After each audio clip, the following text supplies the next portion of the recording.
David with Desert Cycle Gaming, and I wanted to talk about collectible trading card games. So what's unique about card games is success and how it's measured. It's totally subjective. Success is different things to different people. For some people, success is, can you find somebody to play with? Is there a local event?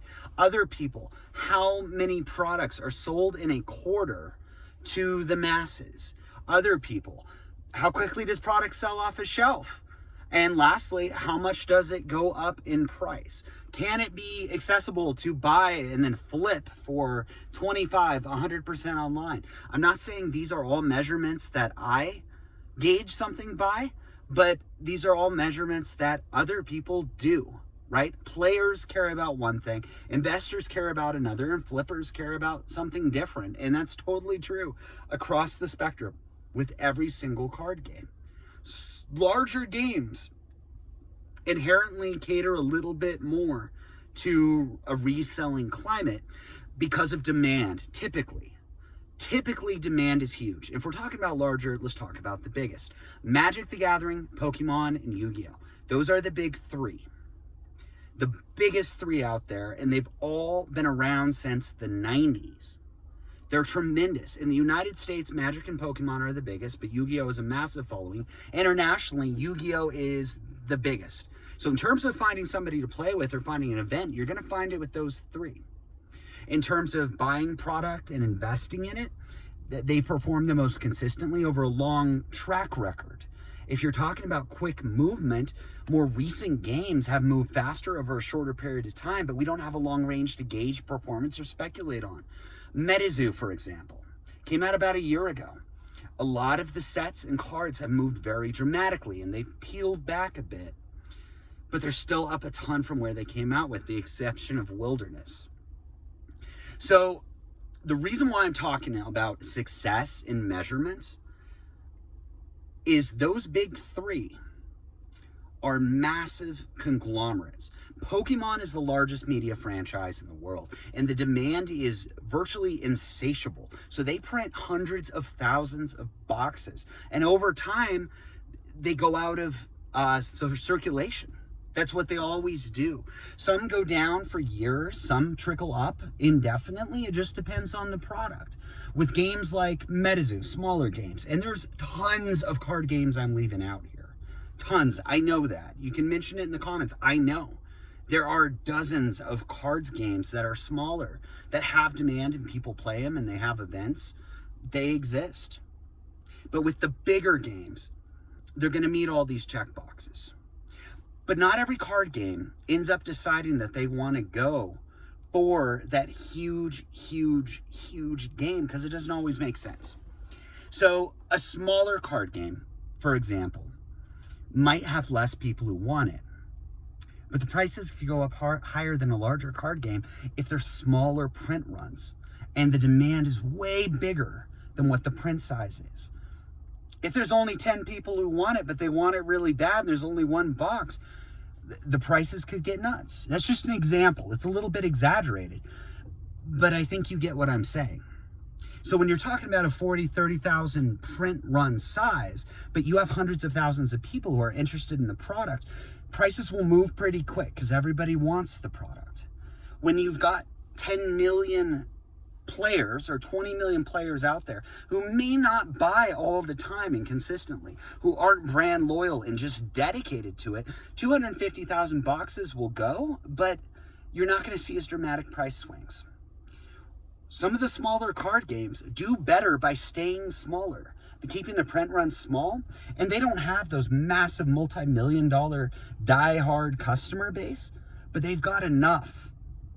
Because if you've got, let's say, 100,000 players, but all those players want every single product versus 20 million who occasionally buy a pack, or the principle at least applies.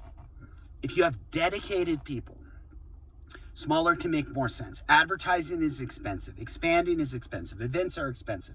To grow exponentially costs a lot of money, and it takes a lot of time to rise to the level of some of these huge games. Those games have been around decades, and they weren't there immediately at the top. at where they are now. Player bases have grown through macroeconomic factors, through advertisements, through YouTubers, through all these different channels. Demand has increased for Pokemon, Yu-Gi-Oh! Magic the Gathering. Some of the other games have risen up too. The reason why I'm talking about all this, Metazoo may reach those highs at some point, but it may never reach those highs. People have asked me before, like, give some sort of evidence, some sort of strong argument that Metazoo will be successful. And I will never do that because I can't. Because success is subjective based on who the person you're asking and what their goals are. Right? Like I said, if it's a player, it's different. Investor, it's different. Flipper, it's different. There's many other subcategories of people who engage with these products beyond those three. But the argument for it, whether it reaches those mass demographics, right now they're testing print runs. They tested with Wilderness. 100,000 boxes printed, not even to mention all the other products that have Wilderness inserted in them. Could be some pretty big numbers of products, and Wilderness hasn't moved as much in price, although I think it's a pretty stellar product. The other sets definitely have, at least the first one. Single prices are moving and their products are selling. Those are all good things. The more limited products, the really smaller print runs and the singles that are harder to get, those prices may have come down, but they're still up dramatically from where they are. And there's a lot of people who are interested in Metazoo. Yes, agreed. It's not as much as the big games. And maybe it'll get there, maybe it won't, but I think it has what it takes to really develop and latch onto a dedicated smaller audience. I think it can reach the masses, but to be successful in terms of an investment, I don't think it has to. I don't think it needs all those dramatic numbers.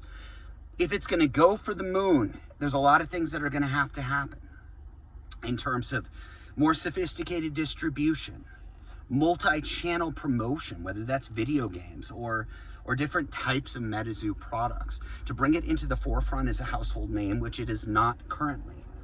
But it doesn't need that to find success. It needs a smaller amount of products available than what the demand is. And I think there's enough people who are into it now who are gonna stick with it, that all they have to do is tweak the demand. Even if they increase the number of products, as long as the demand is low, it's gonna be successful by most standards.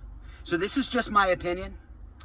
Take it for what it's worth. Take it what anybody is saying just at face value, and applying it blindly without doing any personal research is not considered due diligence.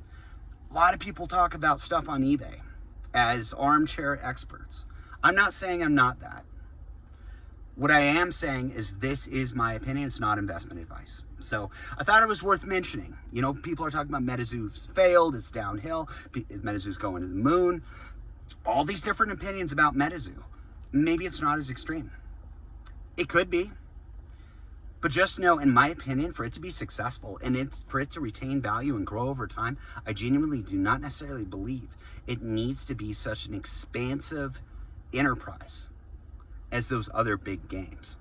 Because I think it has something unique. I love it. Others do too. And I think Metazoo is going to perform very, very well. So this is David with Desert Psycho Gaming. This is a channel where I talk about investing in collectible trading cards. Predominantly Metazoo. I do have some Pokemon videos, but Metazoo is primarily my focus. So if you have any questions, let me know in the comments. If you hate these, let me know what you think, and I'll make another video soon. If you like it, please, please, please like and subscribe. You take care.